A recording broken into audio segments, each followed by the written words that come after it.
Welcome back. So we'll be reviewing the Daily Sun.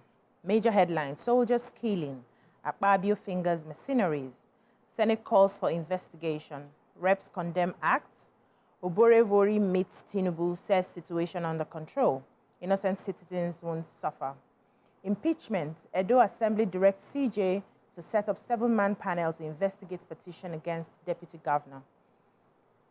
FRSC boss talks tough as loan crash kills 10, injures 48 on Abuja-Kaduna Highway. Troops foil multiple kidnap attempts in Plateau, Zamfara.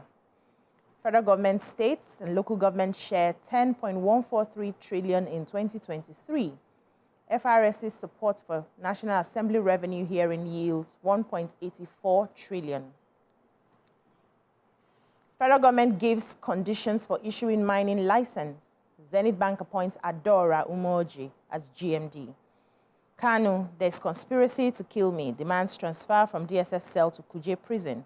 Reps kick as court rejects IPOP leaders' bill plea.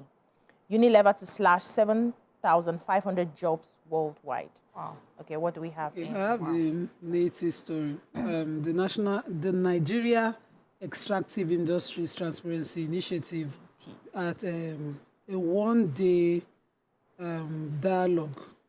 policy dialogue in Abuja stated that the 3 tiers of government in 2023 shared 10.143 trillion as disbursement from the federal allocation account. And they said the previous year was 8.2 trillion.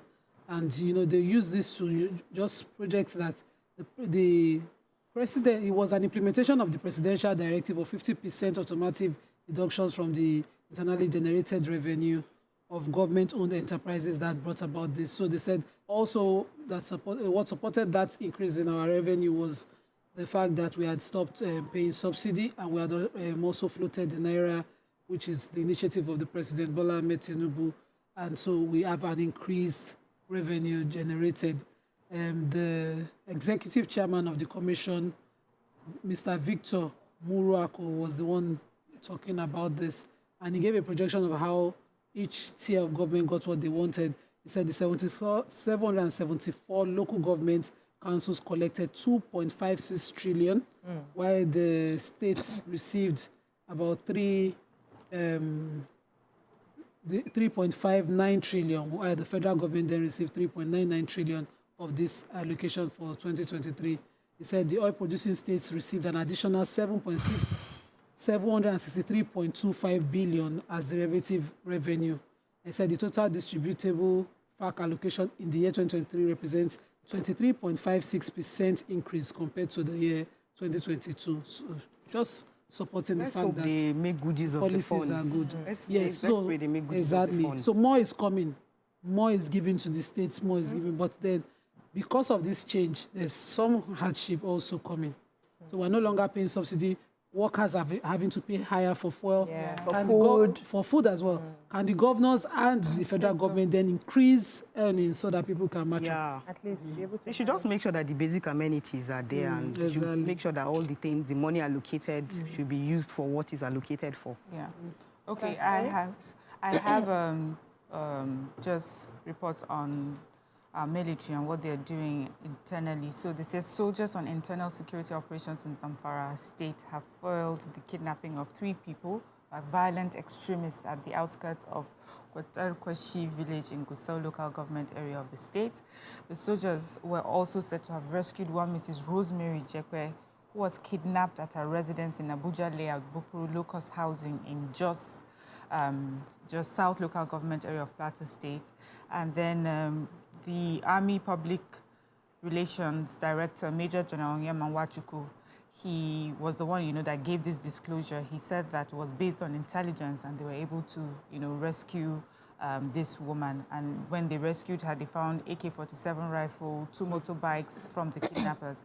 They also said that the Nigerian Army troops conducted a targeted raid on a suspected.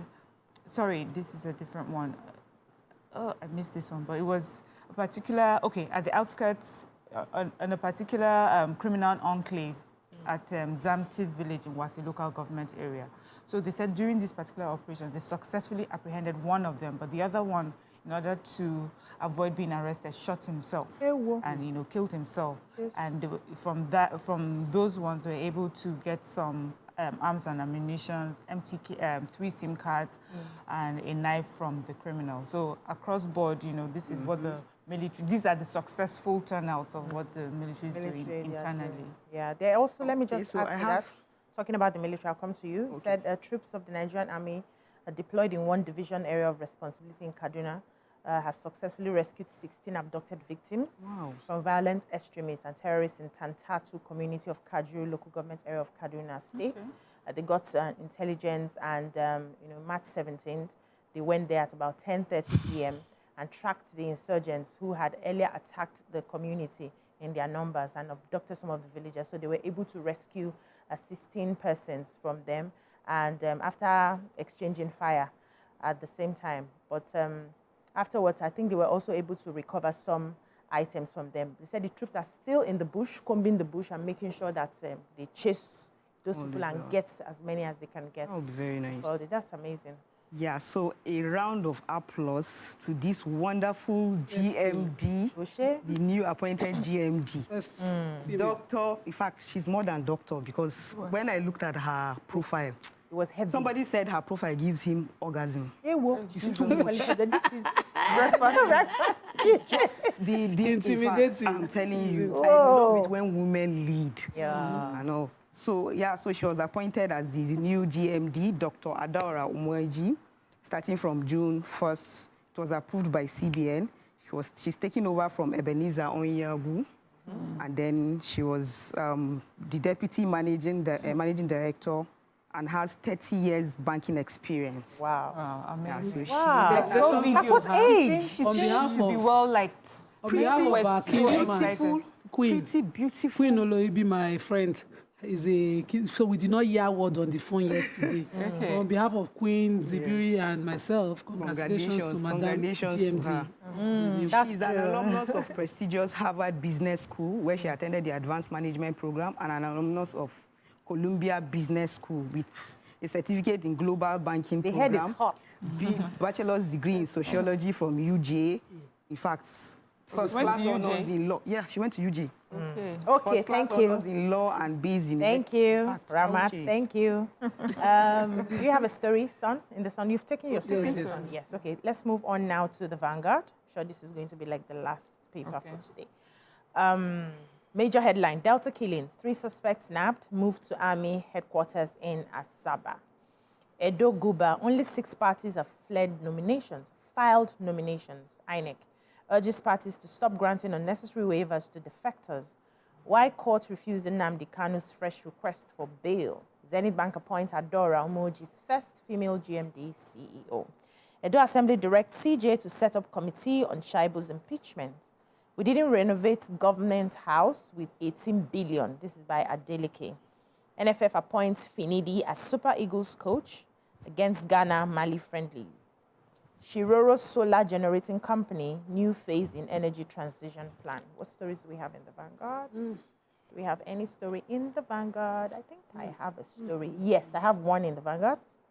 You people would have told me, now let's move on to the ones you have stories. You have stories in Tribune. Okay, let me leave my story. The Nigerian Tribune, Delta Governor meets Tinubu at Babio, NHRC weigh in on killing of 17 military men.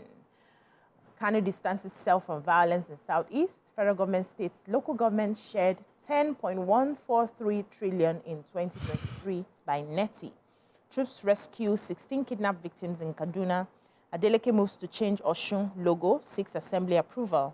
Constitution review, reps to meet governors, leaders of 18 political parties and others.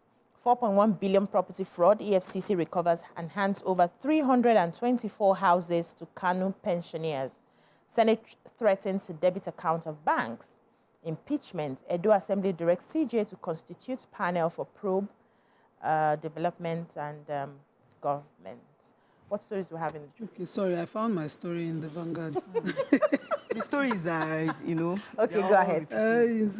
So Governor Ademola Adeleke of Osun State faulted the APC statement that his administration spent 18 billion to renovate government house, saying that this was false news. He says, let me read the statement verbatim. It says, our attention has been drawn to a statement credited to the APC in which it again repeated its lies about the Osun State government having taken a loan of 10 billion to implement current infrastructure programs across the state. We equally reject the fake news that the state government spent 18 billion on the renovation of the government house. It's a figment of the imagination of failed men of yesterday. Rather than sponsoring falsehood, we urge the APC to accept it failed while it governed Osun State, and it should be brave enough to commend the present government for succeeding where it recorded mass failure. We affirm once again that the current government has not taken any loan since inception to pursue any program or project. The man who granted an interview he did grant this interview on a YouTube channel. Okay. He had told the public clearly that he was not borrowing when he granted that interview, and now he's been called out for borrowing to do certain infrastructures. He insists that that is not true. Oh, wow. Let's wait and see. Yeah.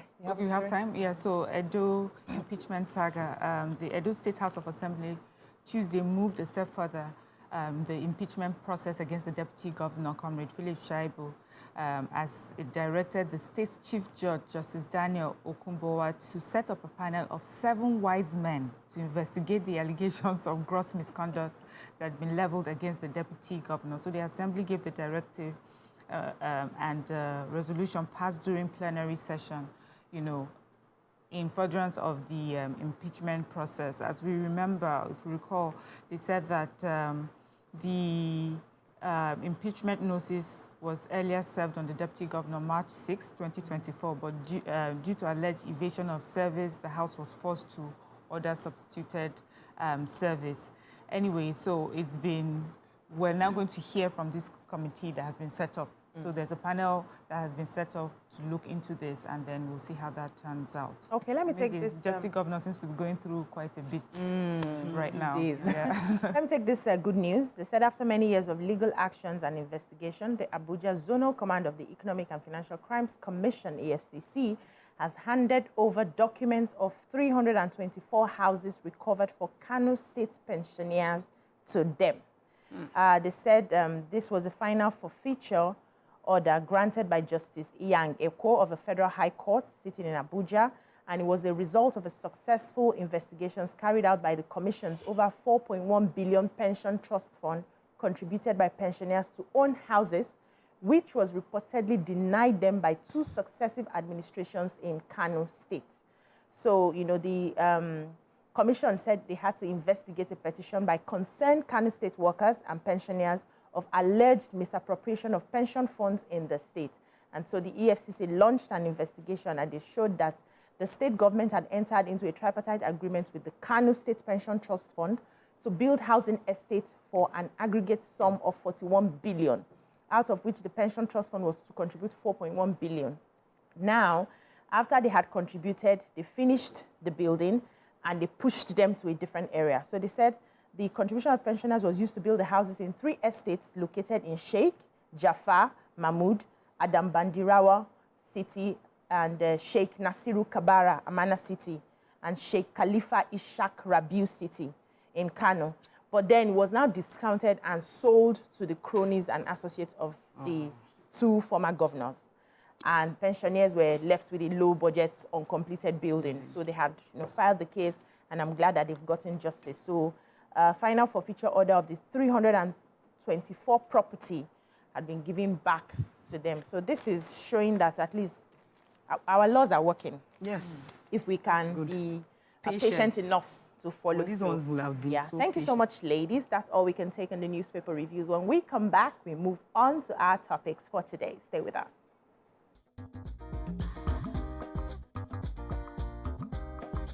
Stay tuned. Your View will be right back.